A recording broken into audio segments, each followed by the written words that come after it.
Coming up on Conversations on the Spectrum, the Black Eyed Peas sang about Where Is the Love back in 2003. It's a song about finding common ground. 10 years later, a documentary reflecting a similar message debuts this month in New York City with a documentary called The United States of Autism. I talked to the creators coming up on the next Conversations on the Spectrum. Welcome to Conversations on the Spectrum. I'm your host, Esther Miller Dillard. I talk to experts, authors, artists, and just about anybody who can enlighten those of us with a loved one with special needs. Today, People killing, people dying, children hurt, and even crying. When you practice what you preach, and what you turn the other cheek. Rich Everts talks about his once-in-a-lifetime trip across the country. The trip was an effort to find common ground in the world of autism. He called his film The United States of Autism, and the idea started back in his college years. Well, that opened the door to college, where I met my future wife freshman year. And after that tornado met this volcano, we had Tommy our junior year. Over the next 12 years, I went through 15 different jobs, had 2 failed businesses, and went bankrupt. And through all of that, nothing hurt like when my son stopped speaking at the age of 2. He's been silent now for nearly a decade, and even still, he's so full of life. For him, I decided to take a trip across America, covering 11,000 miles in 40 days, speaking with families and individuals in 5 different languages who deal with this thing called autism personally every day.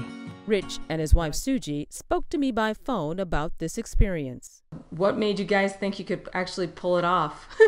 I mean, this is a pretty big undertaking to do something like this. Yeah, well, I think we thought we could pull it off because we didn't realize how big it was. The first thing we had to do is to find money to go. We had actually originally planned to do a different film entirely, which was just going to be located in the Northeast, and we were just going to travel. I was just going to take some days off from work and travel and splice it together. Right. And then one of our board members, came to us with an idea about the Pepsi Refresh Project contest, and my wife and her really helped put that together. I mean, it was intense, like round the clock social media campaign for 59 days just to get the money. And then, we had less than, I would say, 45 days to plan the entire trip around the country, book everything. And then, it took about 2 years of editing and, putting together. We had over 100 hours of footage. Wow. We had to get a story. I mean, there's a lot. There was a lot that was involved in the process. Rich and Suji say they wanted diversity to be a main component of this film. One of the things that I also do is advocacy work with underrepresented groups in the community where there's an issue of maybe not knowing what symptoms that you're really looking for, not having enough access to services. I've had to work with some families that have been told that their children don't have access to special education because English isn't their first language, which is a complete violation of their civil rights. Yes.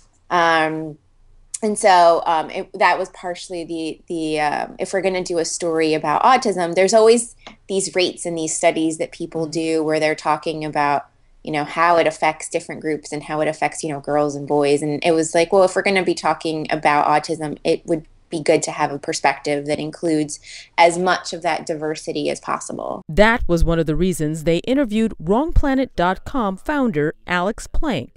Negative stigma of autism. And I think that needs to change. And I'm pretty sure that you can get fundraising dollars through something other than fear, even if it's the most effective way of getting people to sort of rally around a cause.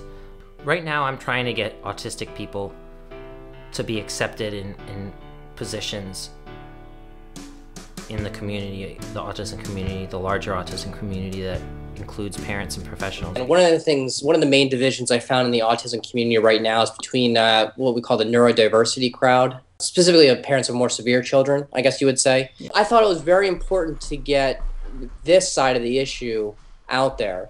And I think Alex Plank is a wonderful example of someone who advocates very well for the neurodiversity position in the autism movement. And at the same time, he's also, he's got a great story. He's very well spoken, but he stays very true to himself.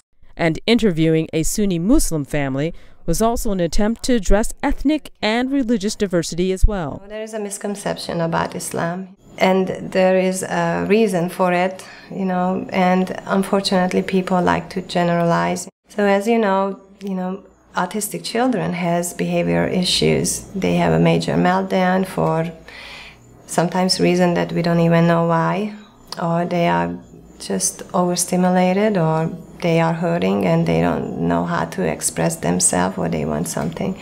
So I have that with Amin sometimes, although I kind of foresee certain things, to avoid Amin's meltdowns, but sometimes I cannot avoid it. And if he's misbehaving, yes, I got some really ugly comments and said, well, here is another terrorist. Honestly, it rips my heart out. The biggest lesson Rich and Suji say they learned from creating this film was that it takes a real effort for groups to find common ground.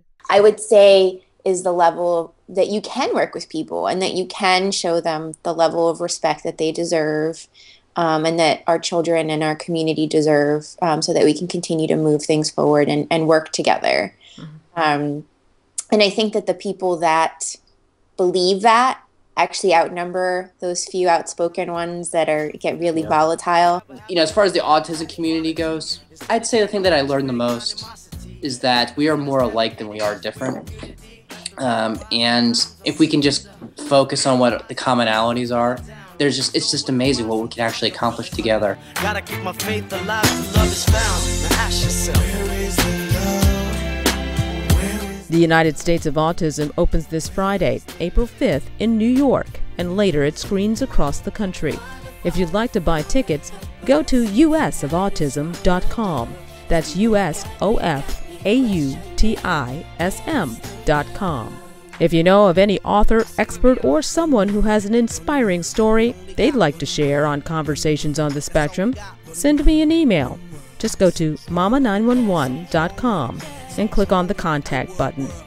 More conversations coming soon. Take care.